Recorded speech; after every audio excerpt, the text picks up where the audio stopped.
semuanya, balik lagi sama aku Riza Septiani Subroto. Yuk temenin aku buat jalan-jalan. Kali ini aku berangkat ke Palapa di daerah Krian Sidoarjo. Karena kalau aku ambil yang di daerah Surabaya pasti perjalanannya jauh.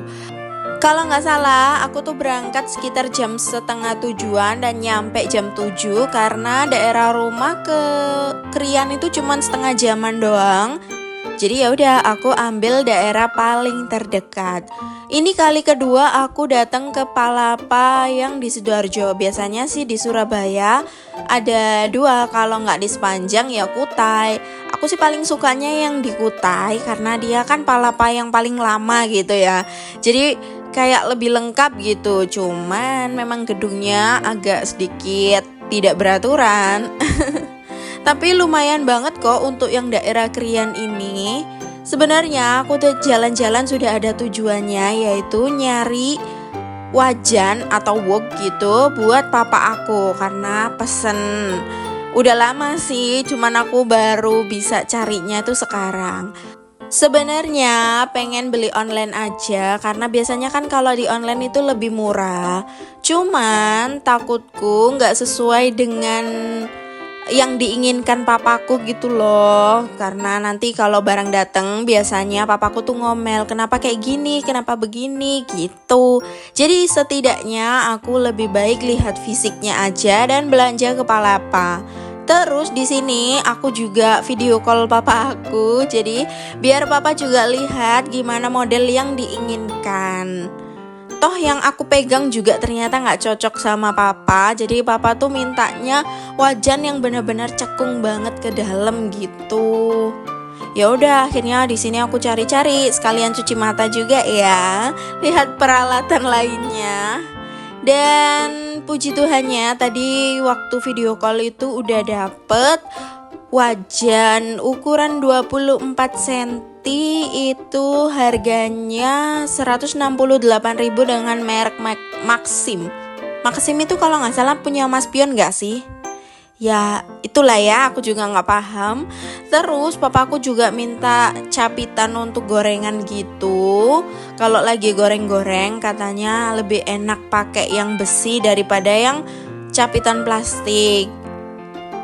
Oke, karena wajan dan juga capitnya udah selesai, jadi di sini tuh bener-bener aku cari buat papa aku doang.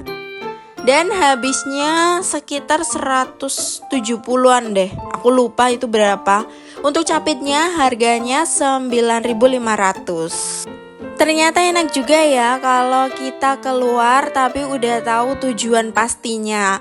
Kayak aku sekarang udah tahu kepengen beli wajan, akhirnya berangkatlah ke Palapa. Cuman ada dua pilihan, mau Surabaya atau Sidoarjo.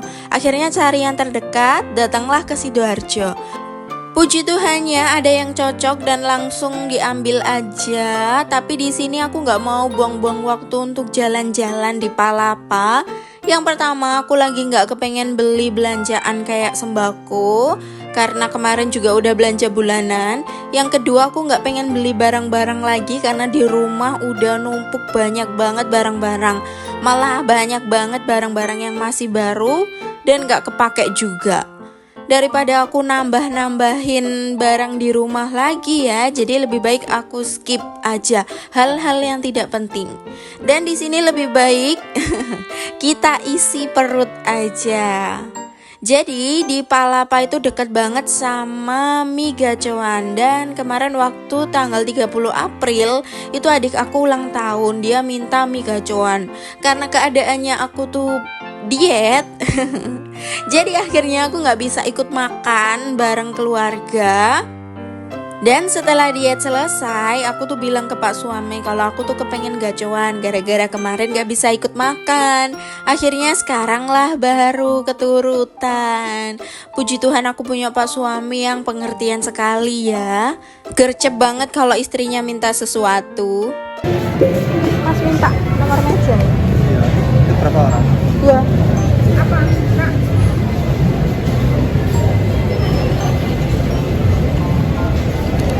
Ini meja 39 ya? Iya. Apa? Oke, sekarang kita duduk dulu sambil santai sekalian nunggu pesenannya jadi. Dan ternyata tadi waktu di kasir Pak suami tuh pesen semua dimsumnya. Padahal dulu tuh udah pernah pesen semua dimsum, toh akhirnya juga nggak habis. Tapi aku nggak tahu kenapa kok sekarang diulangin lagi sama dia, pesen semua dimsumnya. Ya udahlah ya, kita nikmatin aja karena Pak suami juga udah beli. Nanti kalau nggak habis bisa dibawa pulang. Pasti sebenarnya kalian juga bosen ya kalau lihat video aku makan gacoan mulu kayak nggak ada tempat makan lainnya. Sebenarnya aku tuh juga sering kok makan di tempat lain. Cuman jarang aku bikin video karena menurut aku tempat yang paling nyaman untuk bikin video itu cuma dua, Solaria dan juga gacoan. Makanya di YouTube aku tuh kalau nggak makan di Solaria ya udah di gacoan. Oke, di sini aku udah berdoa dan waktunya kita lanjut makan. Aku juga sambil ngobrol sama Pak suami, jadi setidaknya ketika kita keluar berdua gini, kita bisa ngobrol satu sama lain. Ya, ini termasuk quality time lah ya, menikmati makanan, menikmati pacaran lagi sama Pak suami. Karena ini juga penting untuk keharmonisan rumah tangga.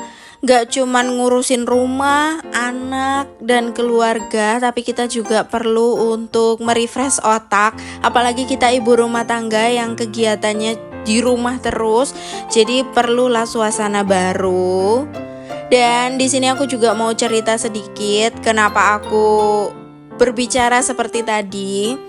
Sebenarnya aku tuh udah 2 minggu sakit sesak nafas, jadi susah banget buat nafas gitu. Aku juga nggak tahu kenapa, ini tuh kedua kalinya setelah menikah. Dan akhirnya karena udah bener-bener gak kuat nih, kemarin Pak suami ajak aku ke dokter. Waktu ke dokter itu diperiksa dari tensi, dari dada aku pakai stetoskop gitu, didengerin ternyata aman, tensi aman, saturasi juga aman, semuanya aman. Kata dokternya sih bersih, gak masalah untuk jantung dan paru-parunya.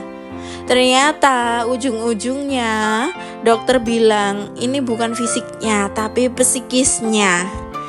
Dan tadi di awal cerita aku juga udah bilang kalau ini tuh kedua kalinya. Yang pertama itu ketika aku awal menikah, jadi bener-bener hari pertama pindah dari rumah ke kontrakan dulu sebelum aku punya rumah sendiri. Itu aku sesak nafas juga sekitar 1 mingguan lebih deh. Dan akhirnya aku ke dokter juga. Terus setelah ke dokter, aku datang ke mamaku minta dikerok gitu ya punggungnya, biasa dianggapnya masuk angin. Tapi ternyata kata-kata dokternya itu masih sama. Dia itu nggak terbiasa jauh dari rumah dan juga orang tua karena mungkin shock aja baru menikah. Dan terulang lagi sekarang waktu aku ngerasa kayak sudah cukup stres dan capek ya di rumah. Siapa sih yang gak stres dulunya pekerja, terus harus di rumah ngurus anak, ngurus rumah dan keluarga. Pasti banyak banget yang ngehujat aku, kamu sih gak bersyukur udah dikasih suami pengertian, anak pintar, rumah dan mobil sendiri. Ya gimana ya, mungkin kehidupan orang atau kemampuan orang berbeda-beda. Tapi yang aku rasa berat sekali itu ketika menjadi ibu yang tidak punya ibu. Kayaknya cerita aku udah terlalu dalam ya. Jadi kita stop dulu aja. Di sini aku udah selesai buat makannya, tapi ada beberapa dimsum yang masih ada. Akhirnya aku bawa pulang aja karena kalau ditinggal nanti takutnya mubazir kan, buang-buang makanan. Terima kasih semuanya.